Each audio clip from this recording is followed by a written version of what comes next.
નમસ્કાર મિત્રો. આજની ગુજરાતી વાર્તા શરૂ કરતા પહેલા હું આપ સૌનો દિલથી આભાર વ્યક્ત કરવા ચાહું છું. આ વાર્તાઓ માત્ર 2-3 દિવસમાં જ 15,000, 20,000, 25,000 લોકો સુધી પહોંચે અને શ્રોતાઓનો આટલો બહોળો પ્રતિસાદ મળે, પ્રેમ મળે એ ખરેખર આનંદની ઘટના છે. પુનઃ આભાર. શરૂ કરીએ આજની ગુજરાતી વાર્તા. અભુ મકરાણી. વાર્તાકાર ચુનીલાલ મડિયા. શિકારીની બંદૂક જોઈને ત્રસ્ત બનેલી હરણીની જેમ દોડતી ગેમી કિલ્લાના દરવાજામાં ઘૂસી ગઈ. અંદરને ઓટે ગડાકુની તડપલી મસળતો અભુ મકરાણી હજી તો કંઈ પૂછે ગાછે કે ડેલાનો બારણો વાસવા ઊભો થાય એ પહેલા તો ગેમીએ જ જોશભેર ગડકબારીનો બારણો પછાડીને વાસી દીધો અને ઉપર આંકડો ચડાવી દીધો. લોહારની ધમણની જેમ ગેમીની છાતીમાં શ્વાસ થમાતો હતો. નસકોરા ફૂલીને ફૂંફાડા મારતા હતા. ડોળા ચકડ વકડ ફરતા હતા. આમે ચણોઠીસા લાલ ચટક લાગતા મોં ઉપર વધારાનું લોહી ધસી આવતા એ અત્યારે ધકધકતા તાંબા જેવું લાગતું હતું.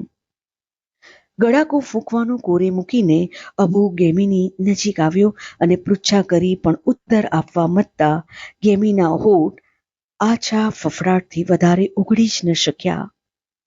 અબુના પ્રશ્નોનો ઘોંઘાટ સાંભળીને દાળિયામાંથી 2-3 સ્ત્રીઓ દરવાજા પાસે આવી પહોંચી અને ગેમીની સ્થિતિ જોઈને બીજા દાળિયાને પણ સાથ કર્યો.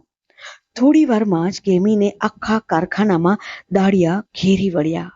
કારખાનાનું નામ તો ગામ લોકોની ઉદારતાએ જ આપ્યું હતું.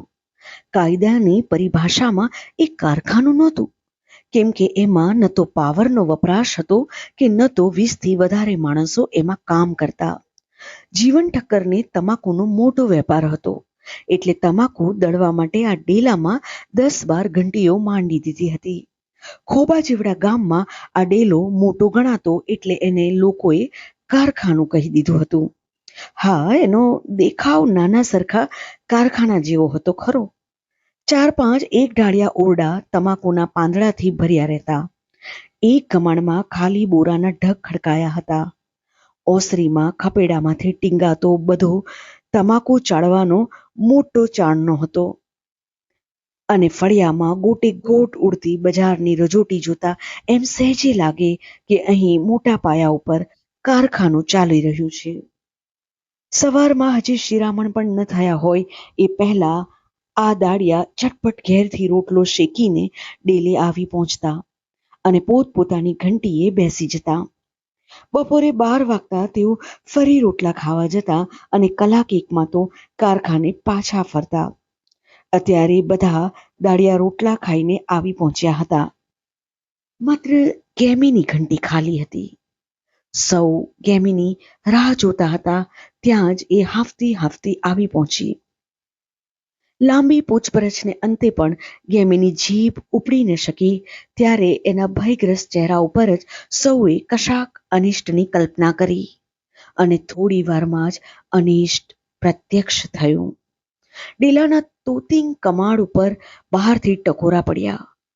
કમાડના ધોકા ઉપર પછડાતો બંદૂકનો કુંદો જાણે કે પોતાના વાંસા ઉપર જ પડ્યો હોય એમ ગેમી ભડકીને ભાગી અને જઈને ગમાણમાં ભરાઈ ગઈ. અબુએ હળવેથી ગડકબારી ઉઘાડી તો બહાર થાણદારનો એડીસી ઊભો હતો. કોનું કામ છે? અબુએ પૂછ્યું. હમણાં કોઈ બાઈ અંદર આવી કે? હા, એને પાછી કાઢો. કાં? થાણદાર સાહેબે તેડાવી છે. અબુ ઘણું સમજી ગયો. 4 દાયકાની પહેરેગીરીમાં એણે જીવનના અનેક રંગ જોઈ નાખ્યા હતા. અમલદારી અત્યાચારો પણ એનાથી અજાણ્યા નહોતા. હિંમતભેર અબુએ કહી દીધું, થાણદાર તો આ બાયુના માવતર કહેવાય. દીકરીઓ ઉપર બાપ નજર ન બગાડે. ડોસા, તારી વાયડાઈ બંધ કરને, કે પછી સાંકડા ભોણમાં આવ્યા વિના એરો પાંસરો નહીં ચાલે. ભોણમાં આવશું તે જોયું જશે. બાકી આ ડેલાનો દરવાજો 4 દાયકાથી હું સંભાળું છું. આઈના સંધાય દાડિયા મારી નજર સામે મોટા થયા છે. મારે જીવતે એની સામે કોઈ ઊંચી આંખે ન જુએ. અભુ અને એડીસી વચ્ચે રકઝક ચાલતી હતી ત્યારે ગમાણમાં ગેમીને ઘેરીને સૌ બાઈઓ પૂછપરછ કરી રહી હતી. ગેમીએ તૂટક વાક્યોથી અને વધારે તો હાવભાવથી જ એટલું જણાવ્યું કે પોલીસ થાણાને નાકેથી એક માણસના હાથમાંથી માંડ છૂટીને આવી છું. બાઈ, પણ તને 1000 દાણ કીધું કે થાણાને રસ્તે ન હાલવું, હનુમાન દેરીને ફરીને આવવું. પણ તું હાલવાની કાયર અને ટપ દઈને તું કે મારગ ચડી જા. લેતી જા હવે. ઈ રોયા કૂતરા હવે સગડ નહીં મેલે. દાડિયામાંની એક પાકટ ઉંમરની બાએ જણાવ્યું. ને વળી ગેમી ગમે તેવી તો લીલો સાંઠો ગણાય. ક્યાંય ડગલું દેતા મોરદ દાણ વચાર કરવો જોઈએ બાપુ. સામો માણસ ભયમાં છે અને પોતે સલામત છે એની ખાતરી થતા ઉપજતી નિરાંત અને સરસાપણાની રૂએ ગેમીને સૌ વાલેશ્વરી વટથી સલાહ સૂચનો આપવા મંડી પડ્યા. આ દરબારી ગામમાં રહેવું કઈ રમત વાત નથી બાપુ. પગનો અંગૂઠો જીમીમાં ઢાંકીને હાલવું જોઈ. કોક નખ ભાળી જાય તો એનું સગડ ન મિલે. આપણા પણના જ 5 આંગળા ખરા હોય તો એમાં કોકનું શું હાલવાનું હતું? આપણા પણમાં જ તેવડ જોઈ. ઈ વિના સંધુય ખોટું. આમાંની કઈ સલાહ શિખામણ ગ્રહણ કરવી અને કઈ ઇન્કારવી એ જ ગેમીને સમજાતું નહોતું. એને સાચું આશ્વાસન તો અભુ મકરાણીએ આપ્યું.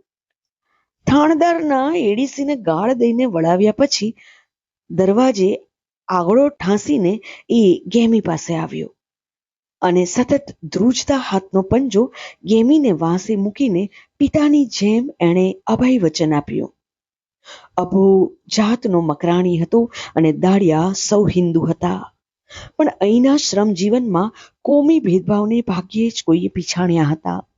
સૌની સરખી જ દરિદ્રતાએ અરસપરસ એવી તો આત્મીયતા ઊભી કરી હતી કે એમાં કોઈ ગેરકોમનો આદમી છે એવો ખ્યાલ સુદ્ધા ઉદ્ભવી શકતો નહીં. બહુમતી લઘુમતી કોમ, આત્મનિર્ણયનો અધિકાર કે પક્ષીય રાજકારણના પ્રશ્નો કરતા અનેક ગણો વધારે અગત્યનો અને તાત્કાલિક ઉકેલ માંગતો પ્રશ્ન તે પેટના ખાડા પૂરવાનો હતો. પેટના અર્થકરણ પાસે રાજકારણ જાણે કે વામણું અને વરું લાગતું હતું. સમદુખ્યામાં જ હોઈ શકે એવી આત્મીયતાથી અબુ ડોસાએ ગેમીને રક્ષણની ખાતરી આપીને સ્વસ્થ બનાવી. દરમિયાનમાં તો ડેલાના દરવાજા બહાર 3 બંદૂકધારી સંત્રીઓ ગોઠવાઈ ગયા હતા. 2 દોકડાના મકરાણી પહેરેગીરે થાણદાર જેવા અમલદારની માંગણી ઇનકારી હતી એનો રોષ 3 સંત્રીઓની આંખમાં ભભૂકતો હતો. હમણાં કાં તો આખા ડેલા સામે તોપો મંડાશે ને કારખાનું પાડી પાદર કરી નખાશે એમ લાગતું હતું. પણ થાણદાર એવા ઉતાવળિયા નહોતા. એમને સાપ મારવો નહોતો તેમ લાકડી પણ ભાંગવી નહોતી. એમણે કારખાનાના માલિક જીવન ઠક્કર કનેથી કામ કઢાવવાની પેરવી કરી. થાણેદારે પાસો તો આબાદ નાખ્યો હતો. જીવન ઠક્કર 1000 ગુનાના ગુનેગાર હતા. બહોળા વેપાર ધંધામાં અને મોટી ધીરધારમાં એમને અનેક કાળા ધોળા કરવા પડતા. આજ સુધીમાં એમની સામેના સંખ્યાબંધ તહોમતો ભીના સંકેલાયા હતા અને બીજા એટલા જ હજી તાતી તલવારની જેમ માથા ઉપર લટકતા હતા. આ બધી લટકતી તલવારો એક સામટી જીવન ઠક્કરના માથા ઉપર મૂકી દેવાનો થાણેદારે મોકો સાધ્યો. જીવન ઠક્કર સમક્ષ 2 વિકલ્પ આવી ઉભા. કાં તો પોતાના કારખાનાના દાડિયાની ઇજ્જત લૂંટાવા દેવી ને કાં પોતાની. આમાંનો બીજો વિકલ્પ તો એમને કેમે કર્યો પોસાય તેમ નહોતો. એમણે ઓછું અનિષ્ટ પસંદ કર્યું. દુકાનેથી વાણોતર સાથે અબુ મકરાણીને સંદેશો મોકલ્યો કે ડેલાના દરવાજા ઉઘાડી નાખો. તે પહેલા તો અબુએ અગમચેતીથી ઢાંસેલા બારણા ઉપર તોતિંગ ભોગડ ભેડી દીધી હતી. હવે થાણદારનો બાપ આવે તોય જખ મારે છે એવો નિરાંતનો શ્વાસ ખેંચીને એ તડપલી લેવા બેઠો ત્યાં તો થાણદારના બાપને બદલે શેઠના વાણોતરે જ બહારથી સાથ પાડ્યો. અબુએ દરવાજા કે ગળકબારી કશું ઉઘાડવાને બદલે બારણાની સાંધમાંથી જ વાતચીત કરવાનું મુનાસિબ માન્યું. વાણોતરે શેઠનો હુકમ પાઠવ્યો. અબુએ ચોખ્ખું ને ચટ્ટ સંભળાવી દીધું. આ અબુના જીવતા એમ દરવાજો નહીં ઉઘડે. સંત્રીઓમાંના એક જણે જઈને આ વાતચીતનો સાર થાણદારને કહ્યો. થાણદાર ધુઆ પુઆ થઈ રહ્યા. હવે તો વાત વટ ઉપર ચડી. વધારે કડક હુકમો અને વધારે માણસો સાથે સંત્રી પાછો ફર્યો. દાળિયા કામે વળગ્યા હતા, પણ સૌના પેટમાં ફડકો હતો. કામ તો બધું રોજિંદે રાબેતે યંત્રવત ચાલતું હતું, પણ સૌના માનસમાં જુદી જુદી પ્રક્રિયાઓ ચાલી રહી હતી. માત્ર હાથ આદતને વફાદાર રહીને ફરજ બજાવી જતા હતા. વર્ષોની આદત હતી. ચારણાને આમથી તેમ હલાવીને તમાકુ ચાળ્યા કરવી, ઘંટીના ચક્કર ઉપર ચક્કર અવિરત પીસતા જવા. ઘંટીઓના હાથાનો પથ સતત વપરાશે ઘસી ઘસીને વચ્ચેથી સાઠીકડા જેવા કરી નાખ્યા હતા. એ જ પથ્થરના પડ અને એ જ માચીઓ અને નાકમાં છીકણી પેસથી અટકાવવાના એ જ મોંબંધણા. દાળિયા દિવસ આખો એકબીજાને પનારે પડ્યા હતા. મોં પર બુકાની સમા ધૂળ ધમાસાથી રજોટાયેલા મેલા મોંબંધણા બાંધવાથી એ નમણા મુખ બેડોળ બનતા લાગતા. પણ આ દાળિયાઓની રસદ્રષ્ટિ અને સૌંદર્ય દ્રષ્ટિ બંને વાસ્તવ દર્શન સામે તડજોડ સાધી ચૂકી હતી. મોંબંધણાનું બેડોળપણું કે ભયંકરતા એમને સાવ સદી ગયા હતા. દિવસ આખો કસ્તર તમાકુની ઉડતી ડમરીએ ઓધરાડા બનતા માથાનું દર્શન પણ સામાન્ય થઈ પડ્યું હતું. અને આ બધા ઉપરાંત સમગ્ર વાતાવરણમાં ઠોંસા ઠોંસ રહેતી તમાકુની વાસની ભયંકર ઉગ્રતા પણ આ જીવોને કોઠે પડી ગઈ હતી. એમને તો હવે આ ઉગ્રવાસ એ જ પ્રકૃતિ હતી. ડેલા બહારની સ્વચ્છ હવા વિકૃતિ હતી. એકબીજા સમદુખિયાના અતિ પરિચયે એમનામાં અવજ્ઞા ઉત્પન્ન નહોતી કરી. ઉલટું શ્રમજીવનના લાંબા સહેવાસે એકબીજાને લોહી લગા બનાવ્યા હતા. એકને દુઃખે સૌ દુઃખી થતા, એકને સુખે સૌ સુખ અનુભવતા. દરેક વ્યક્તિના જીવનની રચે રચ વાત સૌ સહકાર્યકરો જાણતા હતા. કોઈએ કશું છુપાવવા જેવું રાખ્યું નહોતું. ક્યાંય દિલચોરી નહોતી, ક્યાંય ચશમપોશી નહોતી, કેમ કે આ કારખાનામાં કશું લૂંટી ખાવાનું નહોતું. કોઈએ એ આવકમાંથી મેળીઓ બાંધવાની નહોતી. કાયા તોડીને કામ કરી પેટિયાર રળવાનો આ પરિશ્રમ હતો. આ સૌ દાળિયામાં ગેમી જુવાન હતી.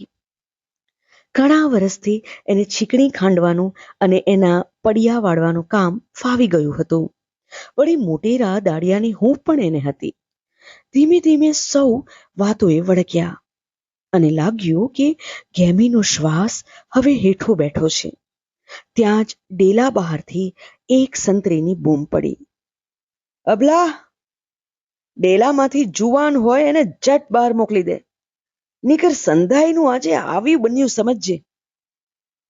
આ આદેશનો શબ્દાર્થ તેમજ ભાવાર્થ એકે એક દાળિયાના હૃદય સોંસરો પહોંચી ગયો.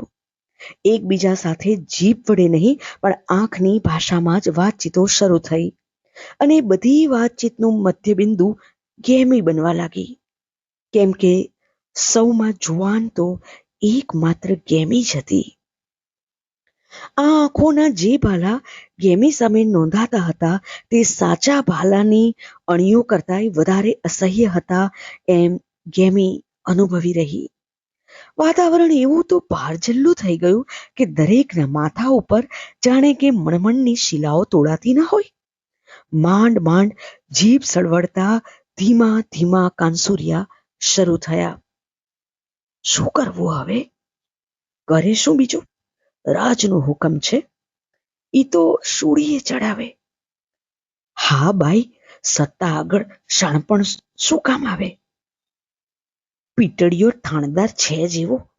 સાવજને એનો બખા બાળવો સારો, નકર પેટનો દાજ્યો ગામ આખાને બાળે. હા બાઈ હા, એકને ભારે સંધાઈને બોલવું પડશે. સૌની જીભેથી કાયારખી પામરતાનું નફ્ફટ પ્રદર્શન થઈ રહ્યું. અભુ મકરાણી હજી દરવાજે બેઠો બેઠો બહારના સંત્રીઓ સાથે માથાફોડ કરી રહ્યો હતો અને ભીડેલી ભોગળ બરોબર સાબુ છે કે કેમ એની વારંવાર તપાસ કરી જોતો હતો.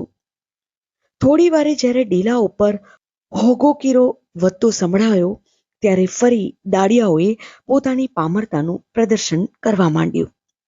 બહુ તાણીએ તૂટે, જા જા તંતમાં માલ નહીં.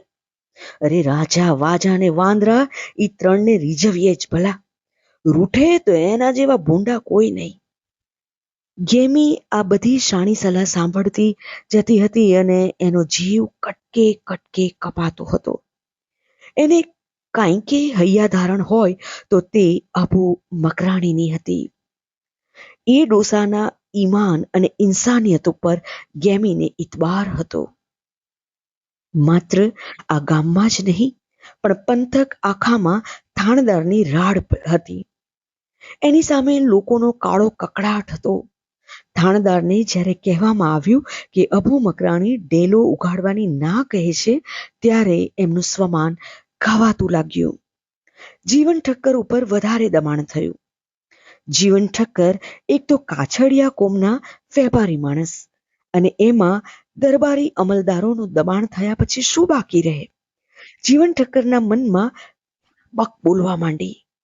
બીજું તો કાંઈ નહીં, પણ ભૂલે ચૂકે કોઈ પોલીસનો માણસ ડેલામાં દાખલ થઈ જશે તો ગેરકાયદે સંઘરેલો માપબંધીનો કેટલોક માલ જતો થઈ જશે. એની પણ એમને પીડા ઉપડી. વાણોતરને મોકલે કશું નહીં વળે એમ સમજીને જીવન શેઠ જાતે જ કારખાને આવ્યા. અભુ ડોસાને ગળકબારી ઉઘાડવાનું કહ્યું. શેઠને જાતે દરવાજો ઉઘાડવા આવવું પડ્યું છે એમ જ્યારે દાડિયા લોકોએ જાણ્યું ત્યારે તો એમના ક્ષોભનો પાર રહ્યો નહીં. એક ગેમીના કારણે જ સૌને આટલું સહન કરવું પડે છે એ વાત મોઘમ રીતે ઉચ્ચારાવા લાગી, અને છેવટે સૌ મનમાં તો ક્યારના વિચારી રહ્યા હતા પણ બોલતા જીભ નહોતી ઉપડતી એ આદેશ બની શકે તેટલા ધ્વન્યાર્થમાં રજૂ કરી દીધો. સમજુ તો સાનમાં સમજી જાય, એને આટલું કહેવાપણું હોય? શેઠ જેવા શેઠ હાથ છોડીને અહીં સુધી આવ્યા છે. ગેમી હવે વધારે સાંભળી ન શકી. બધો જ રોષ ભેગો કરીને પહેલી જ વાર એણે મોં ઉઘાડ્યું. મને કહેવા આવ્યા છો, પણ તમારામાંથી જ એકાદી જણી જાવ તો? ઓય વોય, અમારું જાઉં કંઈ ખપ આવે એવું હોય તો અમે તને કહેવા વાટ શેના જોઈ? સાંભળ્યું નહીં? સિપાહીએ હકમ કર્યો તો ઈ કે જુવાન જણી જોઈને મોકલો. વર્ષોની આત્મીયતા અને એકબીજાને દુઃખે દુઃખી થવાની વૃત્તિ અત્યારે ખરાખરીને મોકે કોણ જાણે ક્યાં ચાલી ગઈ હતી.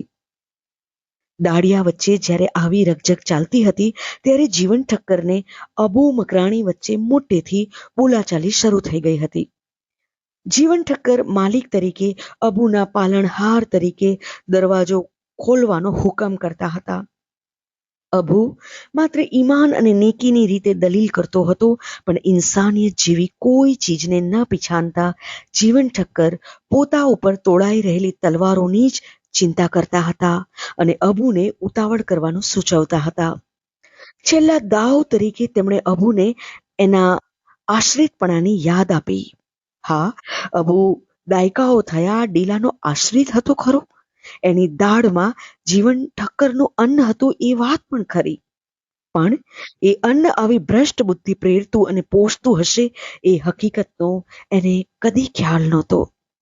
અન્નદાતાનો આદેશ અને ઇન્સાનિયત એ બે વચ્ચે ભીસાઈ રહેલા આ ભોળા આદમીએ હૈયા ઉકલત અનુસાર એક માર્ગ શોધ્યો. શેઠ, જરાક વાર ઊભા રહેજો, હું ગળક બારી ઉઘાડું છું. અડધોક રોટલો ખાવા જેટલી વાટ જુઓ ને પછી બારીને ધક્કો મારજો. અબુની આ ઉદારતા જોઈને જીવન ઠક્કરનો ઊંચો શ્વાસ હેઠો બેઠો. એની સૂચના મુજબ અડધો રોટલો ખાતા વાર લાગે એટલી વાર સુધી જીવન ઠક્કર બહાર થોભ્યા અને આ મકરાણી શી કરામત કરે છે એ જાણવા ઉત્સુક બની રહ્યા. દાડિયા હજી પણ ગેમીને એ જ શાણી સલાહ આપતા હતા. સમજું તો સાનમાં સમજી જાય. કાન ફાડી નાખે એવો ધડાકો દરવાજામાંથી સંભળાયો. જીવન ઠક્કરે ચોંકી ઉઠીને ગળકબારી પર જોરથી પાટું લગાવ્યું. પણ ગળકબારી તો ઉઘાડી જ હતી. પોતાનો પગ પાછો પડતા તેઓ ચોબીલા પડી ગયા. પણ વધારે ક્ષોભતો તેમણે જ્યારે બારીમાંથી ડેલામાં પ્રવેશ્યા ત્યારે જે દ્રશ્ય જોયું એથી અનુભવ્યો. બે પગ વચ્ચે બંદૂકનું કુંદું ભરાવીને અબુએ પોતાની છાતીમાં એની નાળ નોંધી હતી. એના આંગળા બંદૂકના ઘોડા ઉપર હતા. જીવન ઠક્કરે ઘાંઘા થઈ જતા નજીક જઈને અબુના હાથમાંથી બંદૂક છોડાવવા વ્યર્થ પ્રયત્ન કરી જોયો. હા, વ્યર્થ પ્રયત્ન, કેમ કે બંદૂકનો ઘોડો દબાઈ ચૂક્યો હતો અને આ જૈફ આદમીની છાતી વિંધાઈને વાંસામાંથી ડૂચો નીકળી ગયો હતો. કારખાનાની સંપત્તિના રક્ષણાર્થે માલિકે વસાવી આપેલી બંદૂકે બીજા કોઈએ નહીં તો બંદૂકે તો પોતાની ફરજ બરોબર બજાવી હતી.